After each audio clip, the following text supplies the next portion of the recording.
প্রিয় দর্শক, আপনারা দেখছেন এশিয়ান ট্রাফিক টেকনোলজিস লিমিটেড নিবেদিত মাহে রমজান উপলক্ষে নববাংলার বিশেষ আয়োজন শুনি রমজানের বাণী, powered by Tanzim travels and tours, sponsored by Jamuna life insurance company ও Dohari enterprise, co sponsor Dohar Islamic academy ও মার্কাজুল কোরআন ইসলামিক একাডেমি। আসসালামু আলাইকুম ওয়া রাহমাতুল্লাহি ওয়া বারাকাতুহু। আলহামদুলিল্লাহ আলহামদুলিল্লাহি হামিদান ওয়া মুসাল্লিয়ান ওয়া মুসাল্লিমা আম্মা বা'দ।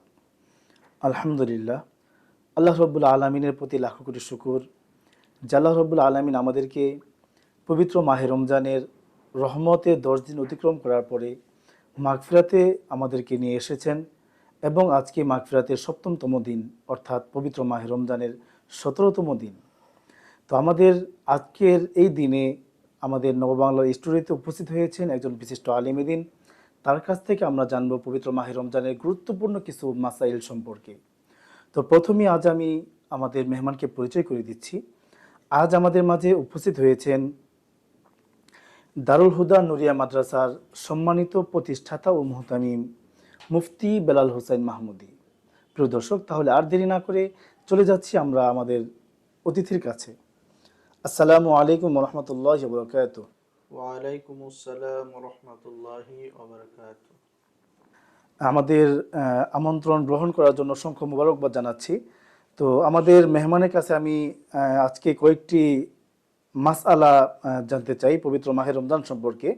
তো আমার প্রথম যে মাসআলা সেটি হচ্ছে যে আমরা যে রোজা রাখি, কোনো ব্যক্তি যদি অসুস্থতার কারণে অথবা বিশেষ কোনো কারণে যদি কেউ যদি রোজা রাখতে না পারে, তখন এই রোজার কাজা এবং কাফফারা কাকে বলে এবং এটার বিশেষ কোনো হুকুম আছে কিনা, এই বিষয়ে যদি কিছু আলোচনা পেশ করতেন। বাদাল হামদি ওয়াস সালাহ, আলহামদুলিল্লাহ। আজকে আপনারা যারা দেশ এবং দেশের বাহির থেকে কাছের এবং দূরের যে সমস্ত ভাই এবং বোনেরা এই অনুষ্ঠানটি দেখছেন, আপনাদেরকে আমি জানাচ্ছি আন্তরিক মোবারকবাদ। আলহামদুলিল্লাহ, আমাদের বড় ভাই প্রশ্ন করেছেন রমজানের কাজা এবং কাফফারা এই রোজাগুলা কাকে বলে।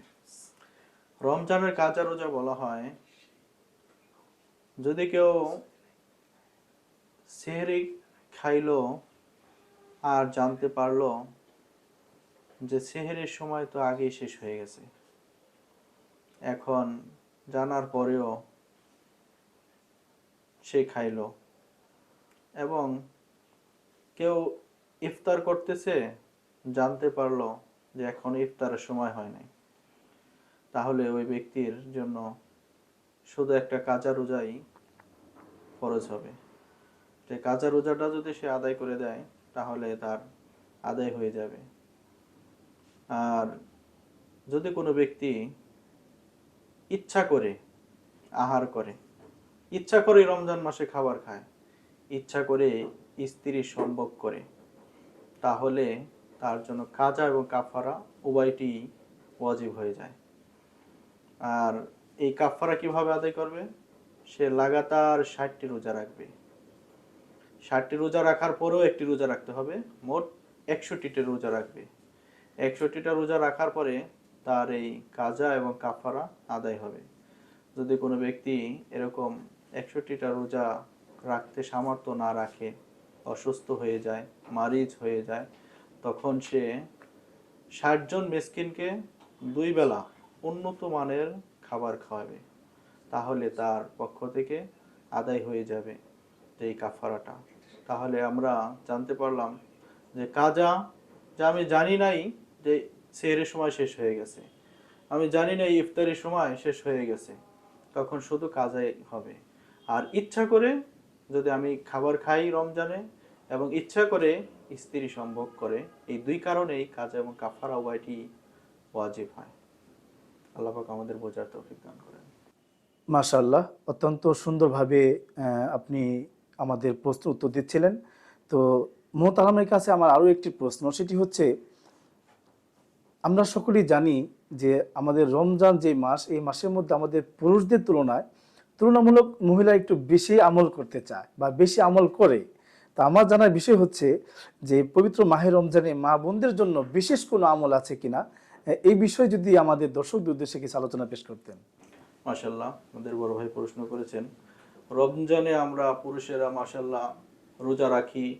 আমরা সারা বছর যারা মসজিদে না যাই, কিন্তু রমজানে আমরা মসজিদে 5 ওয়াক্ত নামাজ আদায় করি, মসজিদে আমরা তালিমে বসি, মসজিদে আমরা জিকির আজগার করি।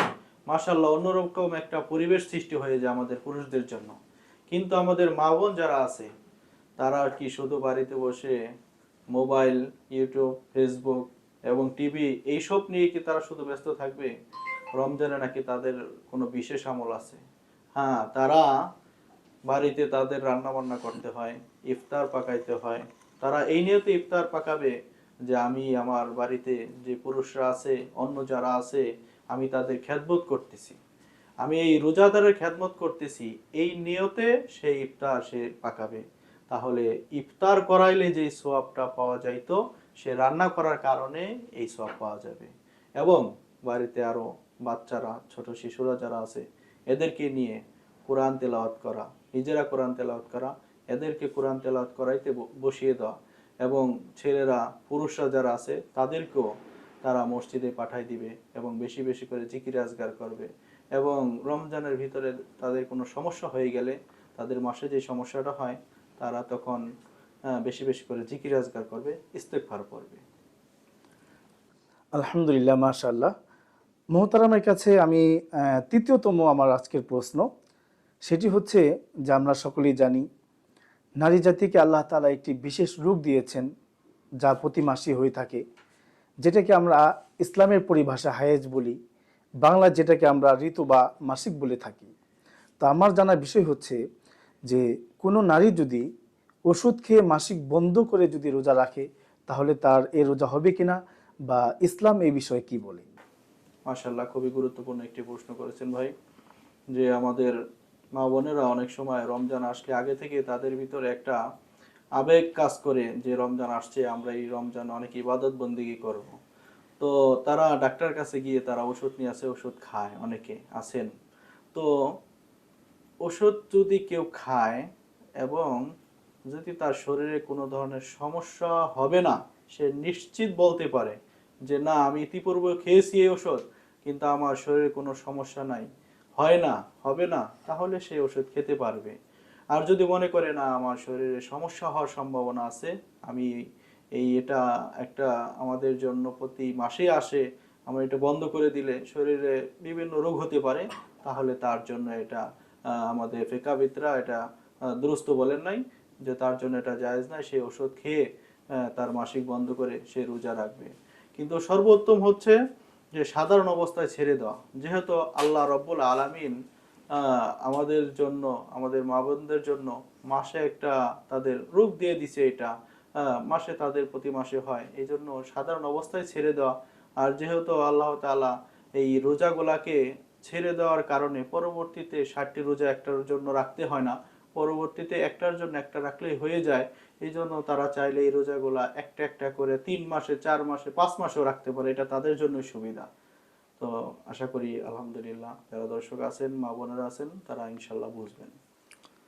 আলহামদুলিল্লাহ, আজ আমরা আমাদের মেহমানের কাছ থেকে অত্যন্ত গুরুত্বপূর্ণ কিছু মাসআলা জানলাম।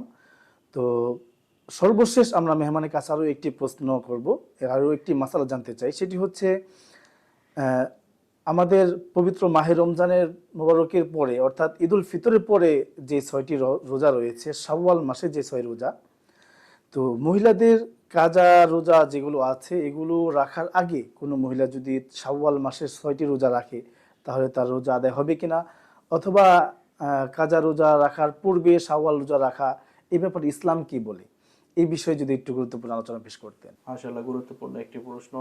যেহেতু আমাদের মা বোনদের প্রতি মাসে একটা সমস্যা হয়, এখন রমজান মাস শেষ হওয়ার পরে আমরা এই হাদিসটি আমরা জানি যে কোনো ব্যক্তি রমজান মাসের 30টি রোজা রাখলো, 30টি রোজা রাখার পরে যদি শাওয়ালের 6টি রোজা রাখলো, আল্লাহ সুবহানাহু ওয়া তাআলা তাকে সারা বছর রোজা রাখার সওয়াব দান করবে, এরকম হাদিস আছে।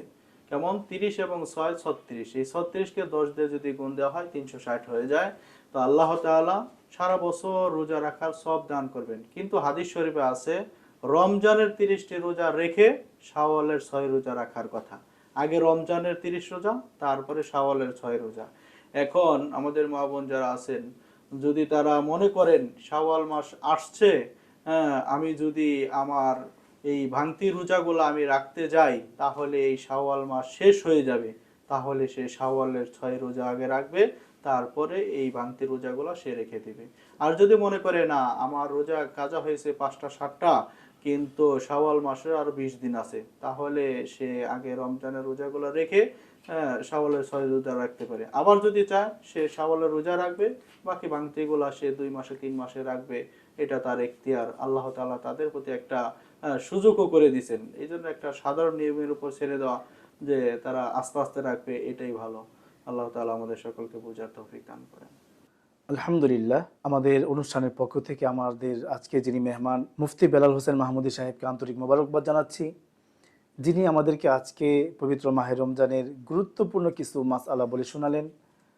আমরা যারা দর্শক আছি, আমরা যারা শুনেছি, আমরা চেষ্টা করব আমাদের আজকের মেহমানের আলোচনা অনুযায়ী যাতে আমরা সকলেই এর উপর আমল করতে পারি। প্রিয় দর্শক, আমাদের এই অনুষ্ঠানটি এশিয়ান ট্রাফিক টেকনোলজিস লিমিটেড নিবেদিত, power by Jamuna life insurance company limited, sponsor by Tanzim travels, Dohari enterprise ও দোহার ইসলামিক একাডেমি।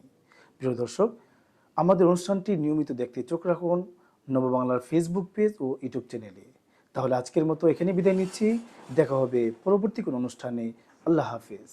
খুশির মাতম ধরাই মানিশা ইবাদাতের মহিমায় রহমা পা অপাশে রহমে বাণী শুনি শুনি রমজানের বাণী রমজানের বাণী শুনি রমজানের বাণী রমজানের বাণী